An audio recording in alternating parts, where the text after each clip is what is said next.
boleh dibagi dong Bang Ihsan kepada teman-teman kalau misalnya ada sengketa perdata itu yang disiapin apa aja, kalau misalnya konteksnya pidana yang secara umum disiapkan apa aja, terus kemudian tadi kalau misalnya ada kasus kepailitan itu secara pengalaman Bang Ihsan gimana? Boleh sharing dong Bang?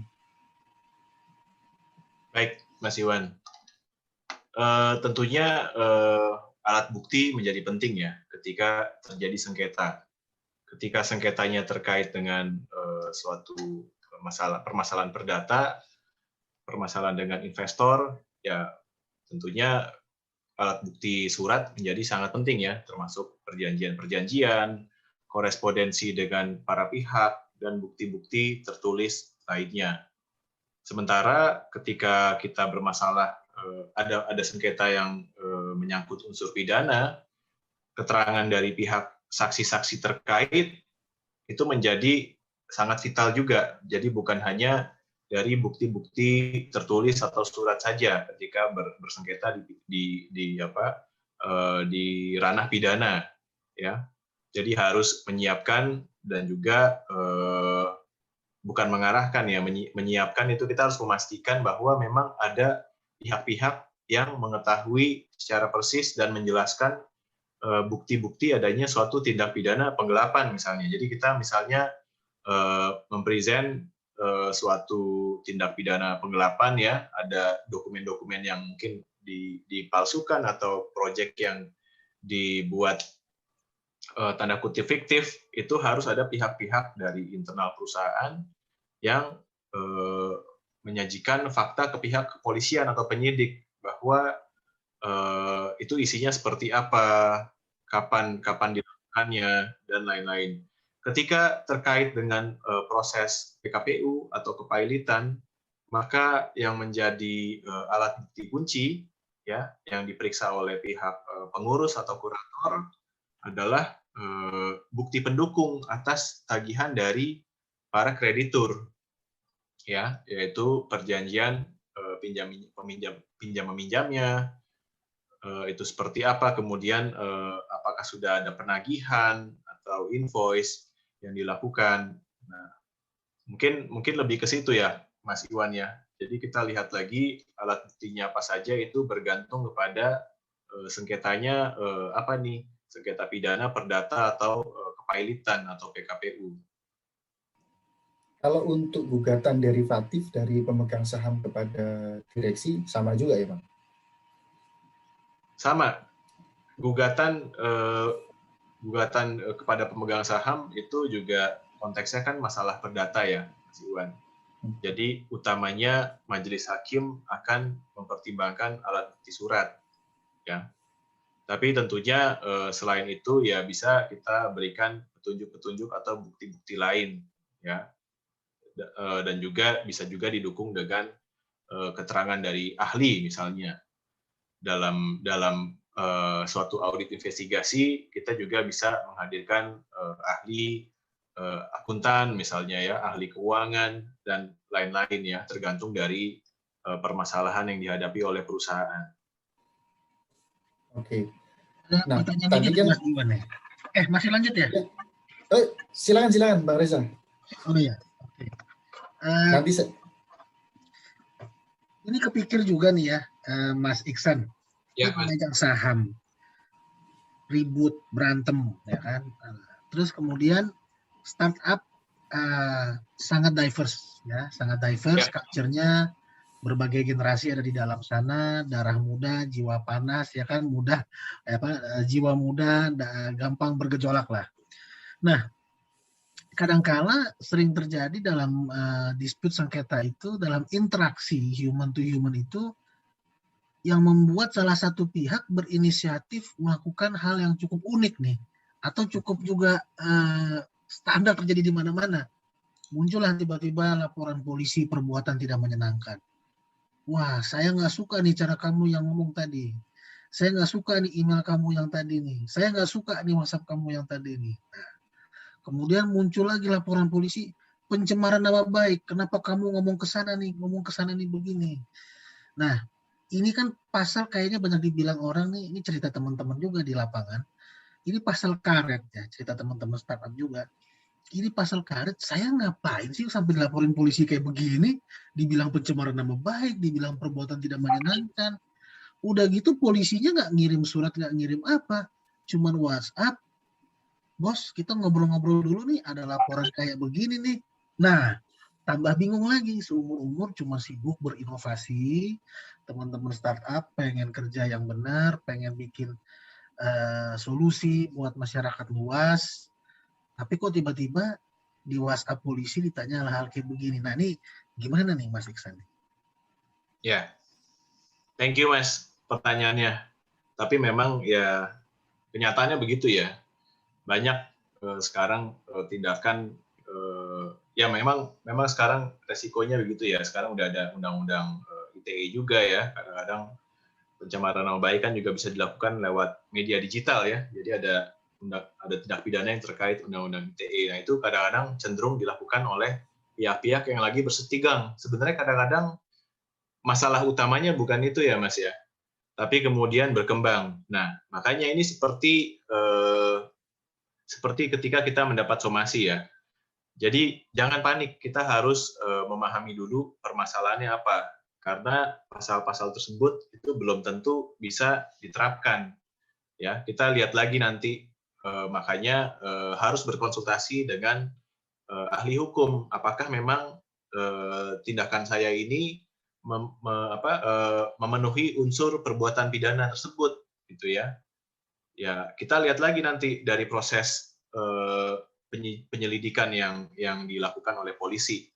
Kalau sudah dia sampai ke naik sidik, itu sudah bisa kita bilang agak mengkhawatirkan. Kenapa? Karena kalau sudah naik sidik, pihak kepolisian itu sudah melakukan gelar perkara dan menyimpulkan tindak pidananya itu ada. Tapi banyak juga perkara yang berhenti atau mandek di tingkat lidik, ya. Atau bahkan ketika masukin laporan ke kepolisian, dia dianggapnya itu laporan pengaduan, bukan laporan polisi, ya. Kalau masih laporan pengaduan, polisi pun juga belum bisa mengkonklusikan ini tindak pidana. Jadi kita harus mengerti juga dan banyak berkonsultasi dengan ahli hukum. Ini gimana sih resiko hukumnya sejauh apa sih kira-kira? Nah kalau sudah sampai ke tahap sidik itu baru kita agak khawatir karena mungkin walaupun pasalnya cenderung kita anggap secara subjektif karet, tapi bisa aja pihak penyidik tetap melanjutkan perkara tersebut ya bahkan sampai tingkat penuntutan atau persidangan. Jadi kita harus lihatnya secara case by case dan juga fakta hukumnya seperti apa, gitu Mas. Kalau polisi manggilnya cuman pakai chat WhatsApp itu sebaiknya ditanggapin apa enggak? Waduh, sepertinya kejadian kan benar ya. Ya ada kejadian seperti itu. Ya kita tentunya ya itu kan berarti tentunya secara prosedural dari pihak kepolisian kan juga ada aturan yang harus dipatuhi. Ketika pihak kepolisian tidak melakukan hal tersebut ya makanya wajar kita memintakan ya. Makanya hal-hal tersebut sih seharusnya lebih bisa diminimalisir ketika perusahaan startup itu ada perwakilan hukum ya, apakah dia in-house ataukah eksternal, ya tentunya akan membuat pihak penyidik tidak bertindak sewenang-wenang. Dan kita juga sebagai pencari keadilan, pihak perusahaan, kalau ada tindakan semena-mena dari pihak kepolisian, kita juga bisa mengadukan ke pihak Propam misalnya ya, sebagai pengawas penyidik. Nah, saran saya mungkin itu ya, jadi ketika ada panggilan yang tidak sesuai prosedur melalui chat, kita berhak untuk memintakan panggilan resminya.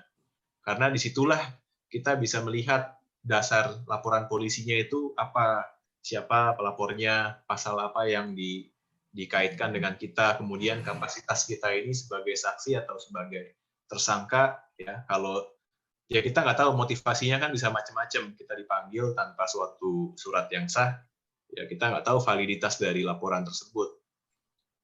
Gitu, Mas. Terima kasih Mas Iksan. Mas Iwan tuh kayaknya ada pertanyaan dari kawan kita Om Ucus. Tapi sebelum dilempar ke sana, Mas Iwan, saya mau ngucapin selamat nih sama Mas Iksan ini. Law firm-nya FKNK mendapatkan penghargaan top 30 law firm terbesar di Indonesia oleh hukum online. Luar biasa. Mantap. Selamat. Alhamdulillah, terima kasih Mas. Moga-moga Selamat Bang Iksan. Semoga sukses selalu. Amin. Sukses untuk kita semua. Moga-moga selama pandemi ini kita tetap bisa berkarya. Ya, oke. Sebelum ke pertanyaan selanjutnya, Mas Umar mohon bantuan dari kata.ai mau open mic sebentar untuk langsung bertanya. Ini sepertinya pertanyaannya sulit nih sampai nggak bisa diketik. Jadi coba kita ini. Sudah Mas, kita bisa akomodir. Oke, silakan. Thank you kesempatannya, abang-abang. Nah, ini sebenarnya pertanyaannya related ke arahnya tuh dua. Jadi arah untuk antisipasi dari persiapan dan bagaimana kalau udah kepalang basah gitu. Jadi konteksnya adalah ada ini actually case-nya mungkin relate dengan kata.ai juga. Jadi kita punya pool holdings gitulah. Kita punya holdings untuk shareholding itu tuh di Singapura. Dan selain kata.ai yang ada di Indonesia, itu ada juga beberapa company yang di beberapa negara ASEAN juga regional. Nah, pertanyaannya untuk struktur yang seperti ini nih, Bang, semisal nanti kita dapat satu cycle fundraising baru gitu, misalnya, dan dengan mengesampingkan dulu mungkin beberapa statement atau input dari existing investor. Misalnya nih kita nih mau membuat posisi si startup yang di Indonesianya atau di beberapa negara lain tuh secure dari misalnya klaim dari investors gitu. Kalau misalnya ada yang masuk lewat holdings kita di Singapura, karena kan biasanya standarnya kan emang gitu ya, bukan standar sih, tapi beberapa practice gitu. Setauku selain di Kata itu juga di beberapa company itu ada nih poolnya di Singapura, terus habis atau di negara lain, terus habis itu akan masuk ke anak-anaknya dia gitu. Nah ini gimana sih caranya kalau misalnya kita nih sebagai manajemen dari yang di Indonesia atau di regional gitu di anak-anaknya, ini mau mengantisipasi nih, mau membatasi gimana caranya kalau ada misconduct kah yang dari yang Singapura, atau misal ada tiba-tiba shareholder-nya mau withdraw kah gitu, itu gimana caranya untuk mengantisipasi itu di yang Indonesia. Mungkin kalau dari perjanjian klausulnya modelnya akan seperti apa dan masuk di section mana gitu dalam investor agreement-nya. Sama kalau misalnya kejadian itu udah kepalang kejadian nih, amit-amit sih, jadi kayak udah masuk modalnya terus habis itu kenapa-napa yang antara Singapura dengan investor, tapi uangnya udah sempet ada yang kesalur ke yang Indonesia. Nah itu biasanya kalau kita mau lewat amicable settlement, itu tuh trade off-nya apa sih yang bisa kita kasih ke investor, meskipun kita pasti nggak facing langsung kan ya. Karena kalau investing agreement-nya kan pasti dari si investor sama holding, dan meskipun sebenarnya operational banyak juga nih yang ada di Indonesia, tapi kan disputing parties-nya pasti antara si investor sama si holding gitu. Nah ini dari sisi Indonesianya nih, itu tuh gimana cara anticipate-nya dalam kondisi seperti itu, dan kalaupun kita dimintain tolong gitu misalnya untuk ngebantuin yang Singapura, hal apa yang bisa kita lakukan untuk achieve di amicable settlement atau di renegotiation? Itu mungkin pertanyaannya. Thank you, Bang. Ya, silakan Bang Ison. Terima kasih pertanyaannya. Ya, memang cukup common ya untuk suatu perusahaan startup sekarang ada holdingsnya ya, apakah di Singapura atau di negara ASEAN atau regional lainnya, dan mungkin saja jumlah shareholdersnya lebih dari satu yang badan hukum asing. Nah, gimana caranya untuk anak usahanya di Indonesia membatasi ya adanya misconduct atau tiba-tiba ada investor yang mau withdraw? Satu-satunya cara harus dibuat shareholders agreement yang jelas ya antara seluruh investor. Dan kita lihat nanti kalau konteksnya sengketa dengan pihak holding dengan investor mereka di negara masing-masing, kita lihat lagi apakah dalam investing agreement tersebut pihak manajemen di Indonesia ya atau anak usahanya di Indonesia juga menjadi pihak dalam sengketa tersebut, dan juga kita harus lihat forum penyelesaian sengketanya itu diaturnya di mana. Ya biasanya sih normally kalau terkait investor luar negeri ya rata-rata arbitrase ya di luar Indonesia. Tapi kan kita harus lihat lagi apakah memang ada kewajiban yang dilanggar juga dari pihak manajemen atau anak usahanya. Kalau memang tidak ada dan tidak terkait dalam kontrak tersebut, ya dikembalikan kepada investing agreement dan penyelesaian sengketa berdasarkan hukum negara di investor tersebut ya. Jadi investor tersebut hanya terikat untuk memberikan pendanaan sesuai dengan ketentuan anggaran dasar PT di Indonesia ya. Kecuali ada pengaturan lain yang diatur dalam shareholders agreement dengan pihak local shareholders misalnya. Mungkin jawaban saya dari pertanyaan tersebut seperti itu ya, Mas. Oke, Bang, berarti kita mesti make sure kalau misalnya lagi untuk tindakan antisipasinya, kita mesti make sure dalam agreement itu emang nggak ada yang nge-connect antara kayak si anak-anak ini sama si investornya gitu ya, si anak perusahaan, si investor. Betul, selama nggak ada hubungan hukumnya dalam perikatan ya atau dalam investing agreement tersebut, nggak ada implikasi untuk anak usahanya di Indonesia. Begitu. I see. Oke, sip Bang, kalau gitu. Itu aja kalau dari aku untuk sekarang. Thank you banget Bang jawabannya. Sama-sama. Oke, terima kasih. Kita lanjut ke pertanyaan selanjutnya nih, Pak Ihsan, dari Pak Syahrizal Warga Kusuma. Om Ucus nih, Om Ucus. Om Ucus ya. 4 sekawan membuat satu bisnis, lalu mendapatkan 1 orang investor. Karena belum ada PT-nya, maka usaha tersebut menggunakan PT-nya si investor dan mengubah aktanya. Akta perubahan hanya memuat nama si investor, dan dari salah satu dari 4 sekawan ini, pada perjalanannya, usaha ini ternyata bangkrut karena mismanagement, sehingga pemilik modal meminta dana yang ditanam untuk dikembalikan. Apakah penarikan dana tersebut memang dimungkinkan? Apakah itu bagian dari risiko usaha? Nah, jika si investor ngotot, lalu siapa yang harus tanggung jawab pengembalian dana tersebut? Apakah 4 sekawan atau hanya yang namanya tercantum di akte tersebut? Karena ternyata 3 teman lainnya akhirnya tidak ada keterikatan sebagai pemegang saham, hanya sebagai karyawan jadinya. Namun karena pada awalnya maju berempat, si yang ada dia akte menuntut pengembalian ditanggung bersama. Oh, jadi maksudnya karena tadinya berempat, terus yang ada di akte cuma 1 orang, yang dituntut 1, yang satunya ini nuntut ke yang 3-tiganya. Kita bareng-bareng dong gitu ya kira-kira. Silakan, Bang Ihsan. Terima kasih Mas Iwan dan Pak Syahrizal ya atas pertanyaannya. Ini dalam case seperti ini kita penting untuk mencermati selain akte dari PT-nya investor ini ada perikatan lain nggak yang dibuat oleh para pihak ya, misalnya perjanjian kerjasama atau perjanjian investasi atau dokumen lainnya ya, misalnya perjanjian pemegang saham dengan perwakilan si 1 orang dari 4 sekawan ini. Ya kalau tidak ada akan sulit ya meminta pertanggungjawaban dari investor yang ngotot ini, dan juga harus dicermati penyebab bangkrut usahanya itu apa ya, mismanagementnya ini apakah ada unsur perbuatan melawan hukum dari 4 sekawan ini atau murni resiko usaha. Ini kan harus dicermati.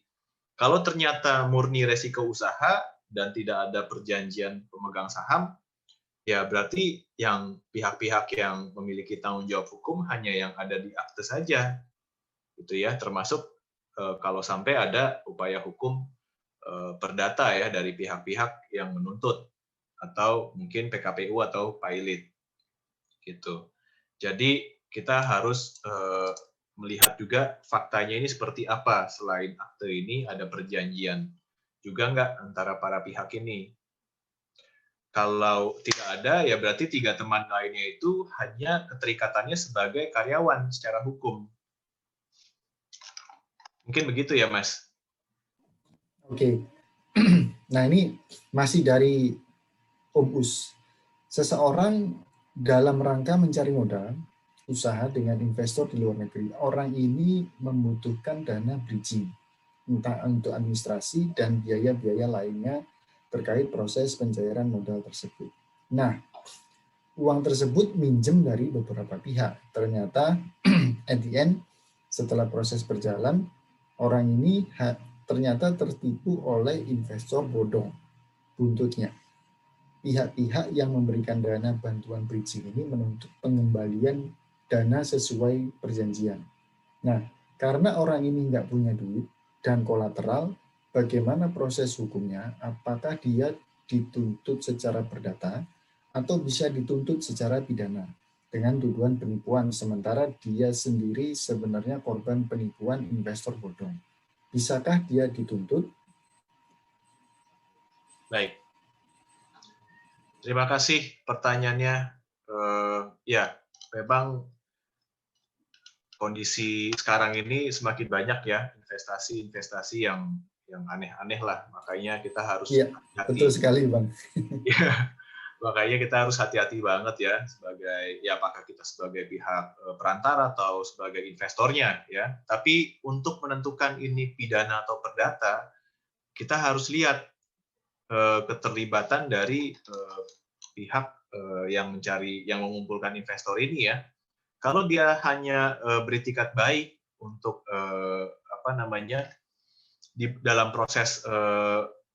dalam proses pembuktian ternyata dia tidak ada niat jahat atau dia tidak terlibat dan tidak menerima keuntungan, dan ini memang adalah suatu proyek investasi bodong ya, dia nggak bisa dituntut secara pidana.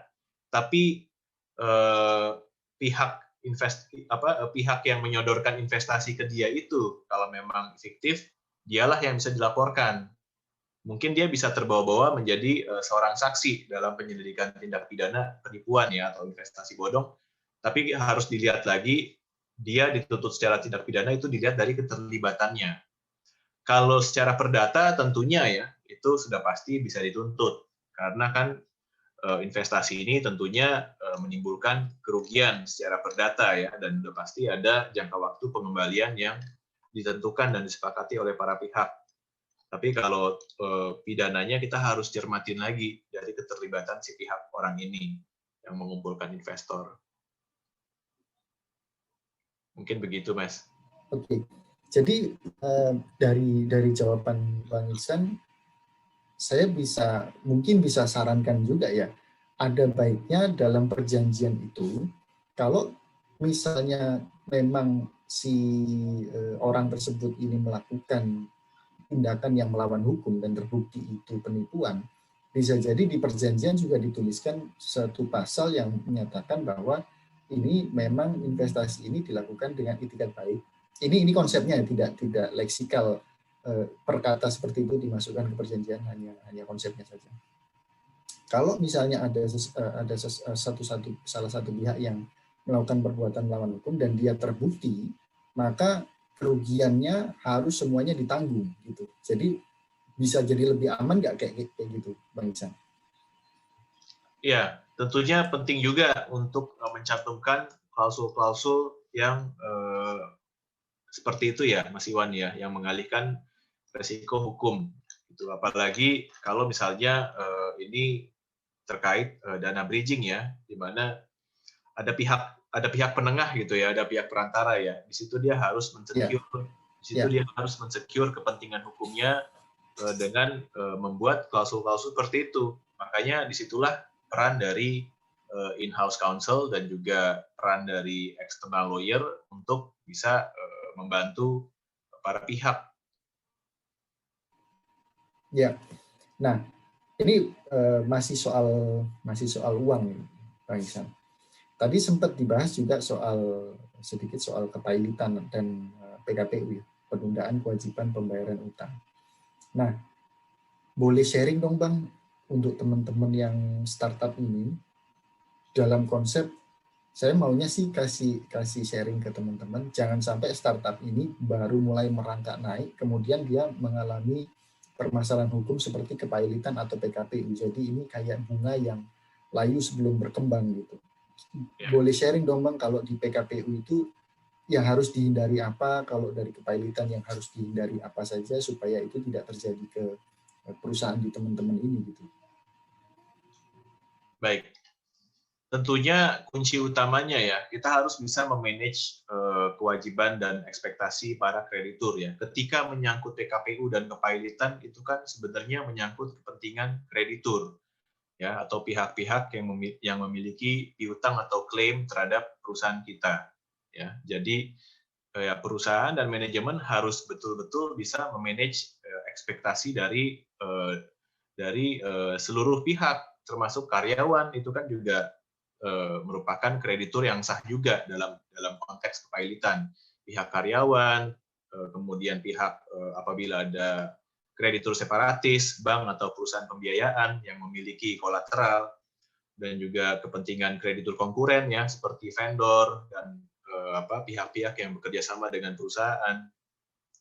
Tapi selain itu juga ada yang namanya kreditur preferen ya, atau seperti pajak dan upah buruh ya, itu paling utama. Nah, saya juga mau sharing, saya ada satu klien ya, sekarang sayang sekali usahanya juga udah tutup ya. Jadi mereka ini adalah kasihan. Mereka ini dulunya adalah suatu startup web portal ya, atau marketplace yang bergerak di bidang tour and travel. Seperti ya katakanlah seperti yang berkembang pesat itu kan Traveloka dan Tiket.com ya, seperti itulah. Nah, yang menarik, mereka ini akhirnya bubar dan perusahaannya nggak jalan karena masalah pajak ya. Padahal omset mereka itu cukup besar dan setiap tahun selalu meningkat gitu. Cuman kenapa? Yang lucu, saya nggak akan disclose siapa perusahaannya ya. Yang menarik karena mereka ini tidak memanage compliance pajaknya dengan baik. Jadi aspek hukum itu juga kita harus perhatikan compliance pajak. Dia sudah mencapai omset lebih dari 4,8 miliar, tapi dia bertahun-tahun tidak PKP, ya, sehingga dia tidak memungut PPN atas transaksinya, dan ini menyebabkan akhirnya utang pajaknya lebih besar dari cadangan dana dan profitnya, sehingga perusahaan tersebut menjadi bermasalah, ya, diperiksa oleh otoritas pajak, dan akhirnya udah nyerah gitu, foundersnya udah, manajemen juga udah nyerah. Nah, ini sayang sekali. Padahal bidang usaha yang dia jalankan itu sangat strategis dan usahanya pun juga baik, tapi karena kelalaian dia dalam tax compliance, dia gagal gitu. Jadi kita juga perhatikan selain hak-hak dari kreditur separatis, hak-hak karyawan, kalau dalam konteks kepailitan ya kita juga harus perhatikan utang pajak kita. Jangan sampai manajemen nggak menguasai ya, karena startup kan kadang-kadang kita juga melupakan hal-hal yang bersifat compliance. Ini yang menjadi fatal juga kalau dibiarkan. Oke, jadi intinya harus semua kewajiban-kewajiban dalam satu perseroan itu harus bisa di list dengan baik, jangan sampai di list dengan baik, jangan sampai ada yang ketinggalan, terutama yang sifatnya compliance seperti kewajiban pajak ya. Betul. Kalau kewajiban dengan partner, kalau ada trust yang tinggi mungkin masih bisa dibicarakan, kalau misalnya overdue ya, kalau jatuh tempo kita masih bisa ngomong gitu. Tapi kalau kantor pajak repot, ini panjang urusannya. Itu nggak ada kompromi, Mas. Ya. Kalau kreditur konkuren kan ya mungkin sebelum jatuh tempo ya, atau dengan pihak bank ya kita udah negosiasi ya.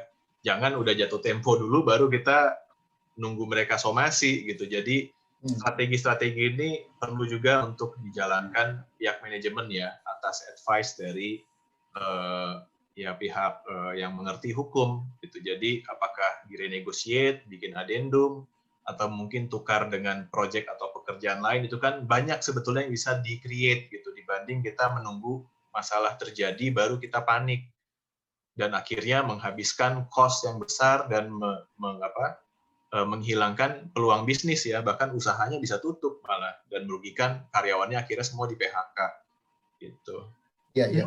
Ini Dan menarik itu semua, nih Mas Iwan nih, karena ya. tadi Mas Iksan ngomongin Pak compliance tax, kepatuhan pajak. Di minggu depan ada Mas Fajar mau ngomong kepatuhan pajak juga untuk startup. Nah, ini kayaknya memang harus nyambung gitu belajarnya ya, nggak bisa sepotong-sepotong ya.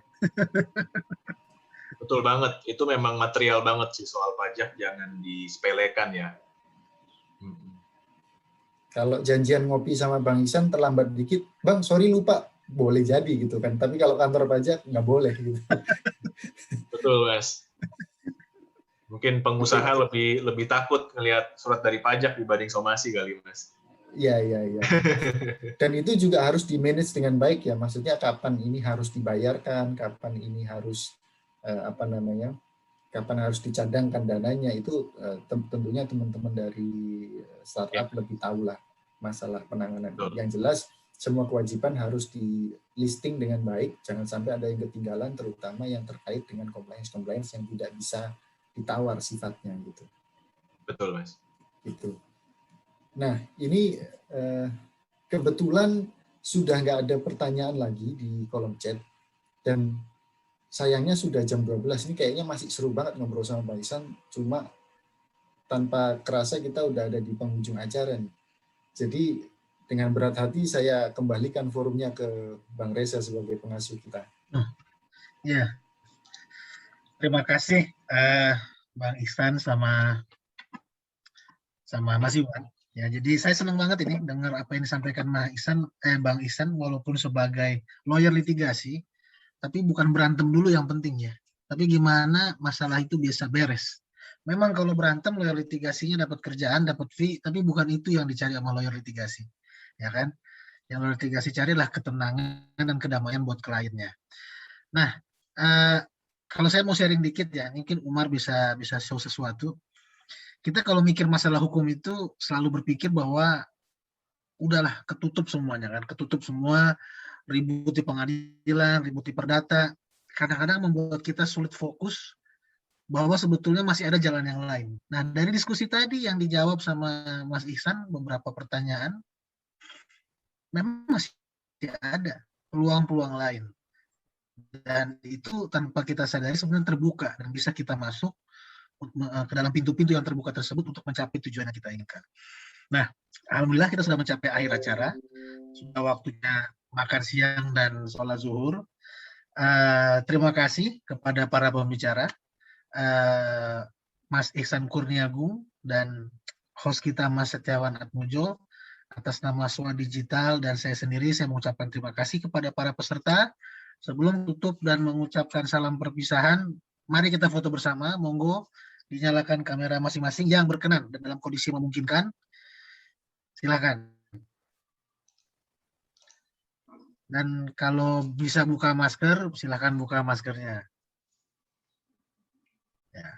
Wah, ini ada wajah-wajah yang familiar. Om Elga sama Om Ucus. Ya. Ya. Oke. Ada lagi? Ya. Wah, ini Mas Agam apa kabar? Kayaknya sudah semuanya ya nih Mas Umar, monggo. Oke, baik. Sebelum kita menutup acara kali ini, kita akan foto bersama. Mengikuti hitungan saya ketiga, nanti semuanya tersenyum. Akan saya capture dan saya akan kirimkan ke grup. Oke, 1, 2, 3. Baik, sekali lagi. 1, 2, 3. Baik, terima kasih Pak Reza, boleh dilanjutkan? Ya, sekian, itu saja yang terakhir dari kita. Terima kasih, jangan lupa protokol kesehatan. Semoga kita semua sehat selalu. Dan nanti siang masih ada lagi sesi khusus jam 1:30. Assalamualaikum warahmatullahi wabarakatuh. Waalaikumsalam warahmatullahi wabarakatuh. Terima kasih teman-teman. Terima kasih Mas Aga, Mas Lebda, Mas Rilo. Terima kasih Pak Ihsan, terima kasih Pak Setiawan. Terima kasih. Salam sehat. Yuk, Sehat semua ya. Thank you. sehat. Yuk, terima kasih. Masih banget.